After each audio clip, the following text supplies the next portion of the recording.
The following three questions are a review of angle relationships that we did in Module 2, specifically supplementary and vertical angles and complementary angles.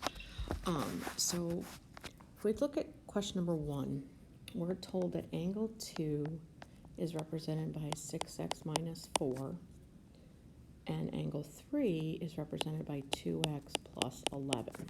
Okay, so I'm looking at angles 2 and 3. Now, you should notice that they form a straight line. And there is a total of 180 degrees in a straight line. So angles 2 and 3 are supplementary.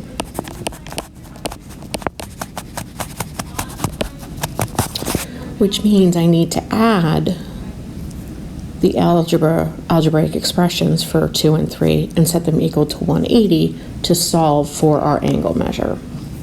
So 6x plus 4 plus 2x plus 11 equals 180. Okay, so the first thing we want to do is we want to combine like terms. So I'm going to add 6x and 2x to give me 8x. And then I'm going to add positive 4. Oh, that should be negative 4. Sorry, it should be negative 4. My apologies. I wrote it incorrectly. So a negative 4 plus 11 gives me a positive 7. Okay, so I added the x's, I added my numbers. I need to get x by itself, so I'm going to subtract 7 from both sides. So I get 8x is equal to 1.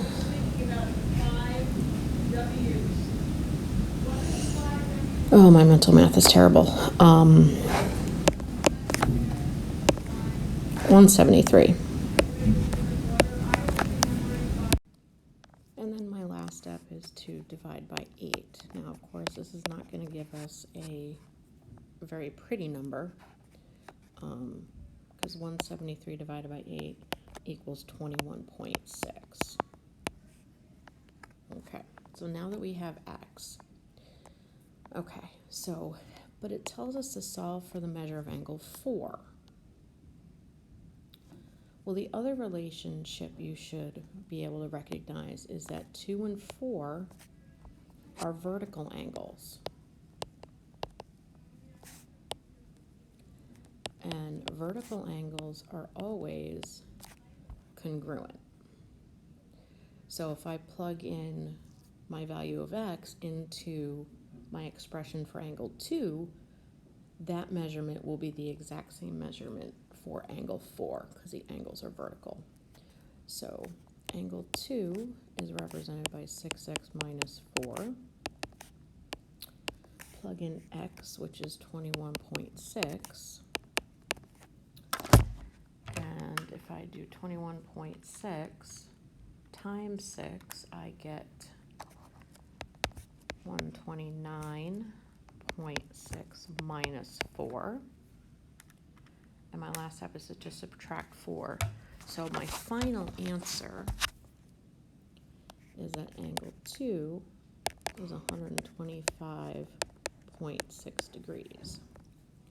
And that will also be the measure for angle 4, because all vertical angles are congruent. Okay.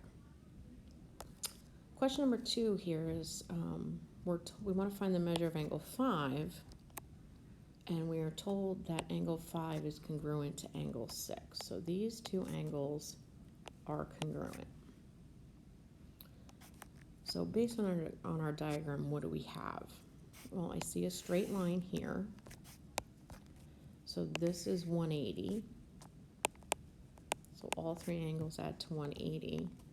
And hopefully you remember that this little box is represented by 90 degrees. So what does that mean?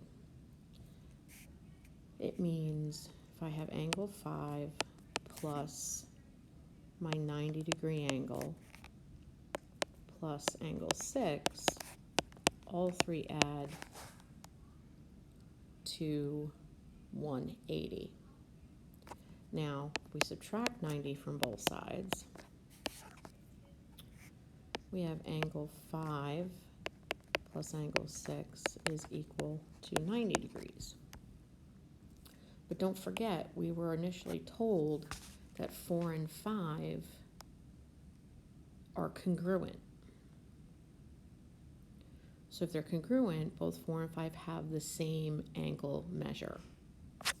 So I can replace angles 5 and 6. If I replace that with just a variable x, we know that both angles are the same. So that's the same as saying my two angles add or equal 90. So because they're both the same measurement, we can just divide 90 by 2 and we get x or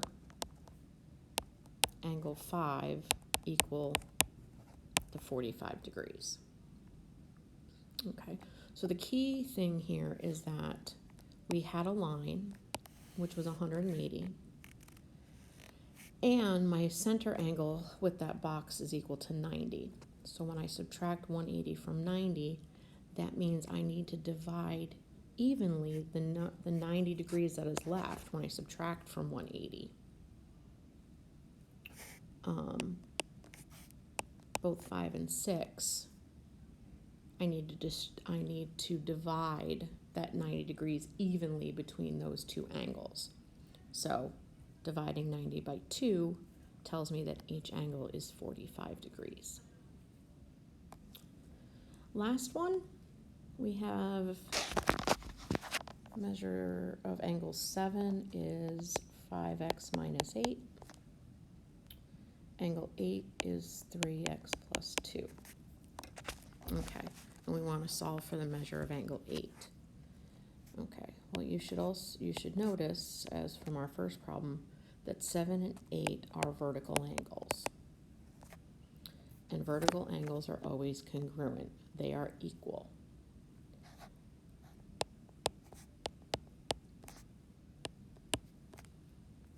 So that means I can set each algebraic expression equal to one another, and then I can solve for x. So I'll subtract 3x from both sides. So I get 2x minus 8 equals 2. And then to isolate my x, I'm going to need to add 8 to both sides. So what I get is 2x is equal to 10. My last step, divide by 2, and I get x is equal to 5. Okay, now remember, the question asked for the measure of angle 8, not for the value of x. So we needed to remember to go back and substitute in my value of x to determine the measure, or the degree measure for angle 8. So 3 times 5 is 15. We always multiply before we add, and then 15 plus 2 is 17 degrees. So that is what the measure of angle 8